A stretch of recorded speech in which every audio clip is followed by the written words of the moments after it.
As that COVID-19 Delta variant continues to pose a threat, New York City, we talked about this quite a bit, has announced a vaccine mandate for indoor dining and to access gyms. All employees and customers must show proof of at least one vaccine dose in order to go to work or to sit down and dine. The mandate goes into effect September 13, and patrons will have to show their paper vaccine card or their mobile Excelsior pass. One New York institution, Le Bernardin, has announced the return of its lunch service as vaccine mandates are put into place. And joining us now is the Eric Ripert, chef and co-owner of Le Bernardin. Chef Ripert, thank you so much for being here first. Secondly, I want to ask you about the decision to require vaccinations for customers. Did you make this decision even before the city announced its own mandate? Yes, actually, we took that decision way before, and we implemented the day that the mayor was talking about instituting the vaccine for September. Have you outlined yet how you're going to implement that vaccine mandate? Is it going to be kind of the Excelsior pass? Will they have to show up with their vaccine cards? If they make a reservation, do they have to take a photo and send it in? Kind of what's the process? So the process is very simple. The clients come at the door. We ask them to show the Excelsior pass for the people from the New York State, or to have proof of vaccination and have their ID with them. And then they can come to the restaurant. And all our employees are vaccinated. It's mandatory to work at Le Bernardin. The waiters wear masks, and we have a very strict protocol. And our clients are actually pretty happy to be asked to have proof of vaccination because they feel like the entire room is very safe. Now, we know reopening for lunch for your, 3 Michelin-star restaurant is one that you've held off on. Was holding off on that kind of a contingent on being able to have this vaccine mandate, or was it just a matter of the timing was right now? It was a matter of opening the book for September. On August 1st, we opened the book for September for reservations, and we were waiting for that date to announce that as immediate action, people had to show their vaccine proof, and then that we were opening for the lunch. So we combined the news together. We know, as we mentioned there kind of in the intro into this segment, that New York is requiring this mandate. There are a lot of restaurants out there, from smaller ones to just amazing and, bigger ones like yours, that are kind of struggling with, this vaccine rollout, understanding how to do it right. And some may even have concerns whether they'll be dealing with cancellations. I wonder, from what you've seen so far in terms of your reservations, have you had any cancellations, or has it been a minimal, if any? No, actually, we don't have cancellations at all. Wow. We have only positive feedback from people on the phone that we are calling to confirm their reservation and inform them about the fact that they need proof of vaccination.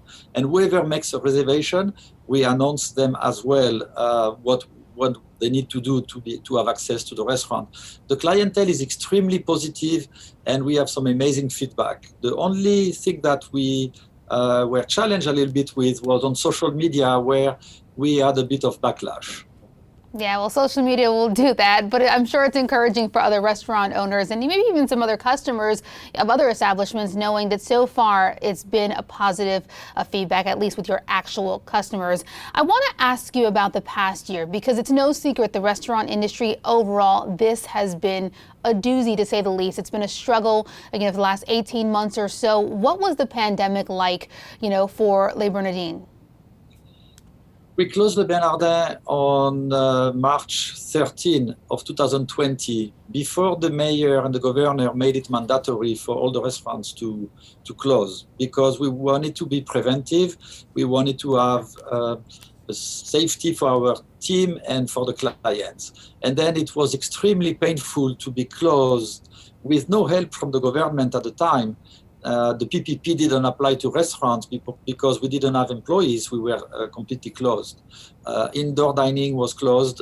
Since Le Bernardin is fine dining, we couldn't really put a terrace outside in the middle of Times Square and claim that it's an amazing experience. We didn't want to do takeout, and therefore we had to be patient, and it was very difficult. So we help our employees with some GoFundMe donations that went to them.